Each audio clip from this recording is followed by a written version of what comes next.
সূরা হিজরের 99 নম্বর আয়াত, 14 পারা 6 নম্বর পৃষ্ঠা, একদম সূরা ইব্রাহিমের আগের আয়াতটা, মানে শেষ আয়াত, হিজরের একদম শেষ আয়াত। আল্লাহ বলেন ওয়া'বুদ রাব্বাকা হাত্তা ইয়াতিয়াকাল ইয়াকিন, তুমি তোমার রবের ইবাদত করো মরণ আসা পর্যন্ত, মৃত্যু আসা পর্যন্ত তুমি তোমার রবের ইবাদত করো।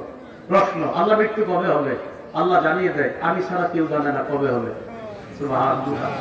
বলেন মৃত্যু কবে হবে কে জানে? আল্লাহ। সূরা লোকমান 34 নম্বর আয়াত, আল্লাহ বলেন ইন্নাল্লাহা ইনদাহু ইলমুস সাআ ওয়া ইউনাজ্জিলুল গায়স ওয়া ইয়া'লামু মা ফিল আরহাম ওয়া মা তাদরি নাফসুম মাযা তাকসিবু গাদা ওয়া মা তাদরি নাফসুম বিআইয়ি আরদিন তামুত।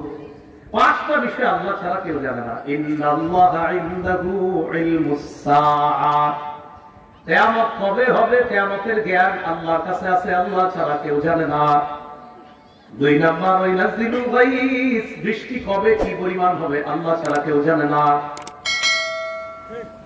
আমরা যদি বৃষ্টি দোয়া করতেছি, আমি কি দোয়া করি জানেন? আমি কই আল্লাহ দেশটা ঠান্ডা বানায় দেন। আমি বলি না বৃষ্টি দেন, ঠিক আছে বৃষ্টিও ঠিক আছে দরকার, কিন্তু আমি বলি ঠান্ডা বানান। কেন? কৃষক আছে অনেকে যাদের এখন বৃষ্টি দরকার নেই, এটা জানেন? অনেকে কৃষকের ধান চাষ, এই বেচারা কয় না যে বৃষ্টি না আসে ঠান্ডা হোক দেশ। এই জন্য আমরা এটা বলি আল্লাহ আমাদের দেশটা শান্তিদায়ক ঠান্ডা বানান।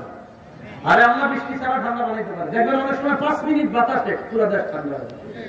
আমাদের রব সব পারেন, আমাদের রব বৃষ্টি দিয়েও ঠান্ডা করতে পারেন, বৃষ্টি ছাড়াও ঠান্ডা করতে পারেন, কারণ তিনি রব, তিনি সব পারেন।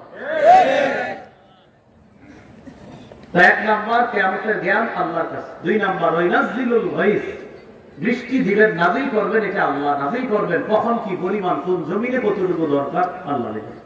3 নাম্বার ওয়া'লামু মা ফিল আরহাম, মায়ের রেহেমের সন্তান আলট্রাসোনোগ্রামের যোগ্য হওয়ার আগ পর্যন্ত, আলট্রাসোনোগ্রামের যোগ্য হওয়ার আগ পর্যন্ত এটা ছেলে হবে না মেয়ে হবে জানে কি? আলট্রাসোনোগ্রামে তো দেখা যায় না, ওটা তো আপনার একটা রূপ আছে, এরপরে না দেখা যায়। রূপ আসার আগে একটু জিজ্ঞাসা করেন তো কি হবে? তাহলে বলেন কি বললাম? আলট্রাসোনোগ্রামে এটা কখন বোঝা যায়? রূপ আসার পরে। রূপ আসার আগে এটা ছেলে হবে না মেয়ে হবে, এটার ভাগ্য কি হবে, এটা কবে মরবে, কতদিন বাঁচবে, এটা রিজিক কি হবে, চাকরি বাকরি কি হবে, টোটাল বিষয়টা মায়ের রেহেমে যখন আছে শিশুটা তখনও জানে কে? আল্লাহ। এটা আল্লাহ জানে। আর সৃষ্টি, আসমান জমিন সৃষ্টির 50,000 বছর আগে তো আল্লাহ লিখেছেন। আবু দাউদ শরীফের বর্ণনা 4700 নম্বর হাদিস।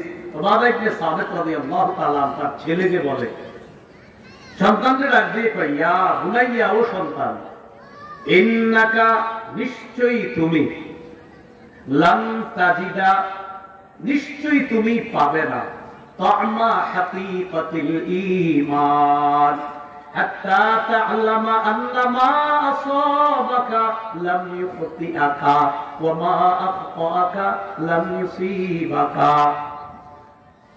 ওবাদা ইবনে সামিত বলেন, ও প্রিয় সন্তান, তুমি কিছুতে ঈমানের প্রকৃত স্বাদ গ্রহণ করতে পারবে না যতক্ষণ এই বিশ্বাস তোমার না হবে তোমার জীবনে যা ঘটেছে সেটা না ঘটার ছিল না, এটা তোমার বিশ্বাস করতে হবে। আমার জীবনে যা ঘটছে এটা আসলে ঘটার ছিল। ওয়া মা আখতাআকা, যা ঘটে নাই, লাম ইয়াকুন লিইউসিবাকা, সেটা ঘটার ছিল না, এটা ইয়াকিন করা। তোমার জীবনে যা ঘটেছে এটা ঘটার ছিল, যা ঘটে নাই সেটা ঘটার ছিল না, এই ইয়াকিন যতদিন না করবা ততদিন তুমি ঈমানের প্রকৃত স্বাদ কিছুতেই গ্রহণ করতে পারবে না। এটা নবীজি সাহাবী তার ছেলেকে বলতেছে। আবু দাউদের 4700 নম্বর হাদিসের বর্ণনা। আর আপনার মুসলিম শরীফের বর্ণনা আব্দুল্লাহ ইবনে আমর ইবনুল আস থেকে বর্ণনা। রাসূলুল্লাহ সাল্লাল্লাহু আলাইহি ওয়াসাল্লাম বলেন, ইন্নাল্লাহা কাতাবা মাকাদিরাল খালাইক ক্বাবলা আন ইয়াখলুকাস সামাওয়াতি ওয়াল আরদি বি50,000 সানা। আসমান জমিন সৃষ্টির 50 হাজার বছর আগে আল্লাহ সব সৃষ্টির ভাগ্য লিপিবদ্ধ করেছেন। তাহলে বৃষ্টি কোথায়, কি পরিমাণ, কোন জমিনে হবে, মায়ের পেটের সন্তান ছেলে না মেয়ে হবে, কতদিন বাঁচবে, তার রিজিক কি হবে, এটা কে জানে? এই হলো 3 নাম্বার। 4 ওমা তাদরি নাফসুম মাযা তাকসিবু গাদা। কোন মানুষ জানে না সে আগামীকাল কি উপার্জন করবে। আপনার নিয়ত হলো আগামীকাল এই কাজটা করলে আমি হয়তো 2-2.5 টাকা লাভ করবো। হতে পারে আগামীকাল আল্লাহ আপনাকে এমন কিছু কৌশল শিখিয়ে দিলে 20,000 লাভ হবে, আপনি জানেন না এরকম যে হবে। 5 নাম্বার ওমা তাদরি নাফসুম বিআইয়ি আরদিন তামুত। কোন মানুষ জানে না কোথায় কোন জমিনে কখন মৃত্যুবরণ করবে, এটা কোনো মানুষ জানে না। এই খবর একমাত্র কার? আল্লাহ। তাহলে প্রশ্ন, আমি কবে মরবো কে জানে? আল্লাহ জানে। আমি কবে মরবো এটা কে জানে? আল্লাহ। সূরা আলী ইমরানের 145 নম্বর আয়াতে আল্লাহ বলেন ওমা কানা লিনাফসিন আন তামুতা ইল্লা বিইজনিল্লাহি কিতাবাম মুআজ্জালা। কোন মানুষ মরবে না আল্লাহর হুকুম ছাড়া। কোন মানুষের জন্য এটা উচিত না যে সে মারা যাবে আল্লাহর হুকুম ছাড়া। তার একটা নির্ধারিত সময় আছে, সে কখন মারা যাবে, হুকুমটা কার? আল্লাহ। এই হলো আমরা মারা যাব। তাহলে একটু বলেন তো আমগরে কেন বানাইছে? কেমন ইবাদত? ভালো মাশাআল্লাহ, আপনি তো পারবেন, আলেম অন্যদেরকে বলতেছেন। হ্যাঁ, কি ইবাদতের জন্য? উত্তম। উত্তম ইবাদত কি করবে না আল্লাহ? নষ্ট করবে না। উত্তম ইবাদত কতদিন করব? মরণ পর্যন্ত। কবে মরব? তাহলে কবে মারা যাবে এটা কে জানে? আল্লাহ। এবার কথা হলো প্রত্যেক নফস মৃত্যুর স্বাদ গ্রহণ করবে, এটা কোনো সন্দেহ নেই। সূরা আনকাবুতের 57 নম্বর আয়াতে আল্লাহ বলেন কুল্লু নাফসিন যায়িকাতুল মাউত। প্রত্যেকটা নফস মৃত্যুর স্বাদ গ্রহণ করবে, এতে কোনো সন্দেহ নেই।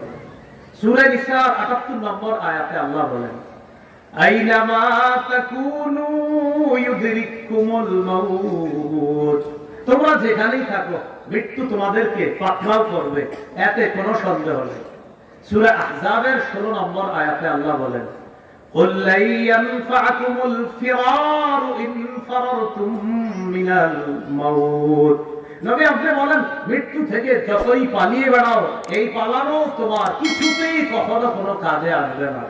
সূরা আরাফের 34 নম্বর আয়াতে আল্লাহ বলেন ওয়ালিকুল্লি উম্মাতিন আজাল ইযা জাআ আজালুহুম ফালা ইস্তাখিরুনা সাআ ওয়ালা ইস্তাকদিমুন।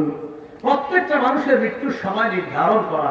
সূরা ইউনূসের 49 নম্বর আয়াতে আছে লিকুল্লি উম্মাতিন আজাল, আর আরাফের 34 নম্বর আয়াতে আছে ওয়ালিকুল্লি উম্মাতিন আজাল। প্রত্যেকটা মানুষের মৃত্যুর সময় নির্ধারণ করা। যখন তার মৃত্যু আসবে, আগেও হবে না পরেও হবে না, ওই সময় তার মৃত্যু হবে, এতে কোনো সন্দেহ নাই। আল্লাহ বলেন ইন্না আজালাল্লাহি লাআত। আল্লাহ নির্ধারিত সময়টা এসে যাবে, আগেও না পরে না, তবে কখন আসবে আমি আল্লাহ জানি। সূরা জুমুয়ার 8 নম্বর আয়াতে আল্লাহ বলেন قل إن الموت الذي تفرون منه فإنه ملاقيكم। নবী আপনি বলেন নিশ্চয়ই যে মৃত্যু থেকে তোমরা পালিয়ে বেড়াও, এই মৃত্যু তোমাদের সাথে সাক্ষাৎ করবে। সূরা মুনাফিকুনের 10-11 নম্বর আয়াতে আল্লাহ বলেন যখন মুমূর্ষু ব্যক্তি যে ব্যক্তি মৃত্যুবরণ করবে, ওই ব্যক্তির কাছে মৃত্যু আসার পর ওই ব্যক্তি বলবে লাউলা আখরতানি ইলা আজালিন করিব ফাআসাদদাক ওয়া আকুম মিনাস সালিহিন। আল্লাহ আমার যদি আরেকটু সুযোগ দিতেন, কেন? ফাআসাদদাক, আমি ভালো কাজ করব, সদকা করব, ওয়া আকুম মিনাস সালিহিন, আমি নেককারদের অন্তর্ভুক্ত হব। আল্লাহ আমার একটু বাড়ায় দেন না, আরেকটু সুযোগ দেন। মুনাফিকুনের 11 নম্বর আয়াতে আল্লাহ জবাব দেয় ওয়ালাই ইউআখিরাল্লাহু নাফসা ইযা জাআ আজালুহা ওয়াল্লাহু খাবীরুম বিমা তা'মালুন। আল্লাহ কিছুতেই কাউকে সামান্য সময়ের সুযোগ দিবে না, কিছুতেই আর সুযোগ দিবে না। মৃত্যু যখন এসে যাবে লাইয়ু আখিরাল্লাহ, কিছুতেই আল্লাহ কাউকে সুযোগ দিবেন না যখন মৃত্যু এসে যাবে। বলেন তো আল্লাহ কেন বানাইছে? কেমন ইবাদত? উত্তম ইবাদতের প্রতিদান কে নষ্ট করবে না? কতদিন ইবাদত? মৃত্যু হবে কে জানে? কবে হবে কে জানে? আল্লাহ জানে। মৃত্যু আসলে আগে পরে আর সুযোগ দেওয়া হবে? এই হলো আপনার মৃত্যু হয়ে যাবে। তাহলে দুর্বল অবস্থা থেকে বানাইছে, বানানোর পর শক্তিশালী, শক্তিশালী থেকে আবার দুর্বল, দুর্বল থেকে আবার বৃদ্ধ, বৃদ্ধর পর বেড়ে গেল, শেষ। আমাদের কথা ছিল এর আগে কি ছিলাম? কিছুই ছিল না। কিছুই ছিল না থেকে দুর্বল, দুর্বল থেকে শক্তিশালী, আবার দুর্বল, আবার শক্তিশালী, আবার দুর্বল, আবার বুড়ো হয়ে যাবা, বুড়ে যাবা। তোমার আসলে আর রেহাই পাবা না। তো কেন বানাইছি? আমাদের জন্য বানাইছি। ভাই কথাগুলো কি তোমার মনে থাকবে? এই হলো জীবন মৃত্যু, এর মাঝখানে আমাদের জীবন। আল্লাহ আমাদেরকে ইবাদতের মাধ্যমে আমরা যেন আমাদের জীবনটা সাজাইতে কাটাইতে পারি, আল্লাহ তৌফিক দান করেন।